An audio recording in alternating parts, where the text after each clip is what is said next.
नमस्कार, मैं हूं अंकुर और आप देख रहे हैं सत्यहिंदी.com। सत्य हिंदी का एंड्रॉइड ऐप डाउनलोड करने के लिए डिस्क्रिप्शन में जाइए, वहां पे एक लिंक दिया गया है, वहां से आप डाउनलोड कर सकते हैं। अब एक नजर डाल लेते हैं अब तक की खबरों पर। ट्विटर ने सोमवार को दोपहर बाद अचानक कुछ अकाउंट्स पर रोक लगा दी है। इन अकाउंट्स में किसान एकता मोर्चा, कारमा मैगजीन, सावधान इंडिया को होस्ट करने वाले सुशांत के ट्विटर अकाउंट के अलावा कुछ अकाउंट्स ऐसे भी हैं जो मोदी सरकार के आलोचक माने जाते हैं। इनमें हंसराज मीणा, संयुक्ता बसु के ट्विटर अकाउंट भी रोक दिए गए हैं। इसके अलावा प्रसार भारती के सीईओ शशि शेखर के अकाउंट पर भी रोक लगा दी गई है। इन अकाउंट्स पर भारत में रोक लगाई गई है। भारत सरकार की ओर से ट्विटर को लीगल नोटिस भेजे जाने के बाद ये कार्रवाई की गई है। आंदोलन कर रहे किसानों के प्रदर्शन स्थल पर इंटरनेट अभी भी शुरू नहीं किया गया है। इसके अलावा अब सरकार ने सिंगू बॉर्डर पर आंदोलन कर रहे किसानों को दिल्ली से काटने की पूरी तैयारी कर ली है। सिंगू बॉर्डर पर पुलिस प्रशासन ने बॉर्डर से 2 किलोमीटर पहले ही बैरिकेडिंग कर दी है। इसमें चुनिंदा गाड़ियों को ही जाने की इजाजत दी जा रही है। मीडिया की गाड़ियों को भी रोका जा रहा है। सिंगू बॉर्डर के पास सड़क पूरी तरह खोद दी गई है। संयुक्त किसान मोर्चा के मंच के आगे सीमेंट और सरिया डालकर पूरी तरह से बैरिकेडिंग की गई है। इसके अलावा मोदी सरकार दिल्ली और हरियाणा की सीमा पर एक दीवार खड़ी कर रही है। वहीं दूसरी तरफ गाजियाबाद में भी इसी तरीके के इंतजाम किए गए हैं। जमहूरी किसान सभा के अध्यक्ष सतनाम सिंह पन्नू ने बताया, सरकार ने इंटरनेट बंद करके और बैरिकेडिंग करके किसान आंदोलन की खबरों को बाहर आने से रोक दिया है। इसके अलावा मोदी सरकार अपने प्रचार साधनों से ये जताने की कोशिश कर रही है कि धरना कमजोर पड़ गया है, लेकिन ऐसा बिल्कुल नहीं है। हरियाणा और पंजाब से किसानों का आना लगातार जारी है। संयुक्त किसान मोर्चा के नेता सतनाम सिंह अजनारा ने बताया, सरकार तमाम गैर मानवीय कदम उठा रही है। इसमें बिजली काटना, पानी बंद करना और इंटरनेट बंद करना शामिल है। अब सरकार बैरिकेडिंग कर रही है। ये सब सरकार को तुरंत बंद कर देना चाहिए। अगर सरकार बातचीत करना चाहती है तो उससे पहले बातचीत का माहौल तैयार करना होगा।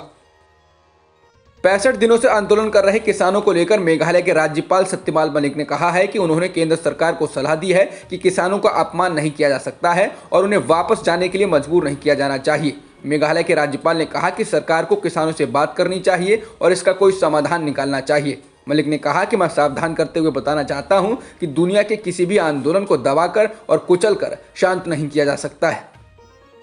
वित्त मंत्री निर्मला सीतारमण ने स्वास्थ्य क्षेत्र के लिए 2,23,000 करोड़ रुपए का बजट रखा है। उन्होंने कहा यह पिछले साल के मुकाबले 137% ज्यादा है। उन्होंने नई स्वास्थ्य योजना प्रधानमंत्री आत्मनिर्भर स्वास्थ्य भारत योजना का ऐलान करते हुए कहा कि इस पर 64,000 करोड़ रुपए खर्च किए जाएंगे। इसके अलावा वित्त मंत्री ने कहा कि कोरोना से देश के लोगों को बचाने के लिए वर्तमान में 2 वैक्सीन उपलब्ध हैं और ये 100 से ज्यादा देशों को उपलब्ध भी कराई गई हैं। उन्होंने कहा कि 2 और वैक्सीन जल्द ही आ सकती हैं। निर्मला सीतारमण ने कहा कि अगले 5 सालों में स्वच्छ भारत 2.0 को लागू किया जाएगा और इसके लिए 1,41,678 करोड़ रुपए का प्रावधान किया जाएगा।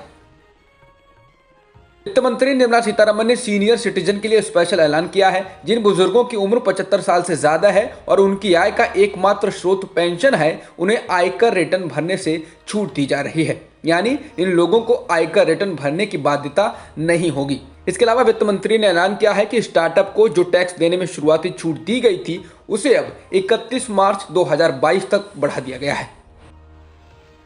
वित्त मंत्री ने बीमा क्षेत्र में बड़े कदम का ऐलान किया है। उन्होंने कहा कि अब बीमा क्षेत्र में 74% तक प्रत्यक्ष विदेशी निवेश यानी FDI किया जा सकेगा।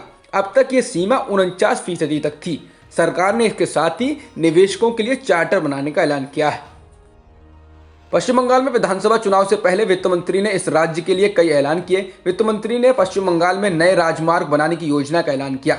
सीतारमण ने Kolkata Siliguri national highway project का ऐलान किया। वित्त मंत्री ने असम में अगले 3 साल में हाईवे और इकोनॉमिक कॉरिडोर का ऐलान किया। इसके अलावा वित्त मंत्री ने कोलकाता के नजदीक डानकुनी से फ्रेट कॉरिडोर बनाने का भी ऐलान किया।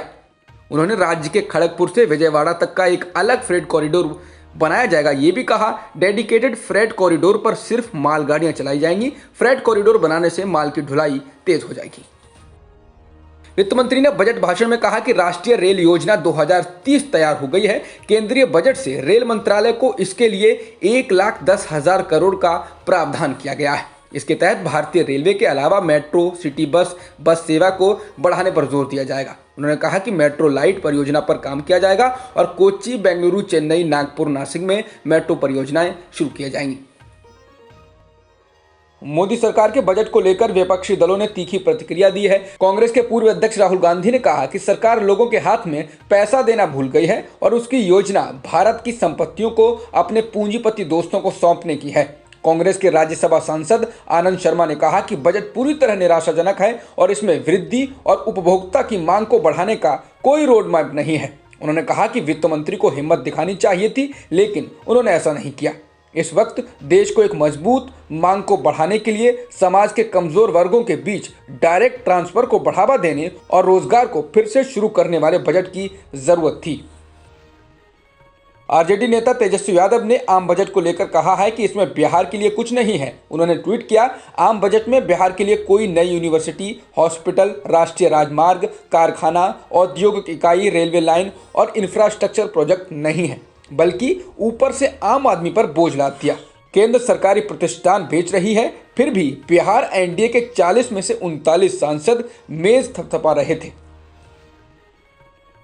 सीमा पर जारी चीन से तनाव के बीच इस बार सरकार ने रक्षा बजट में बहुत ही मामूली बढ़ोतरी की है, जो नगण्य ही लगती है। पिछले वित्त वर्ष के रक्षा खर्च का संशोधित अनुमान 3,43,822 करोड़ रुपए था, जिसे इस बार बढ़ाकर 3,47,088 करोड़ रुपए कर दिया गया है।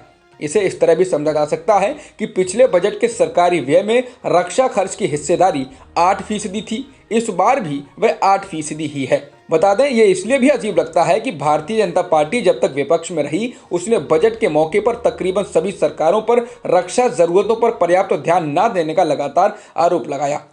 अब तक की खबरों में इतना ही। बाकी खबरों के लिए बने रहिए सत्यहिंदी.com के साथ। सत्य हिंदी का ऐप डाउनलोड करें गूगल प्ले स्टोर पर।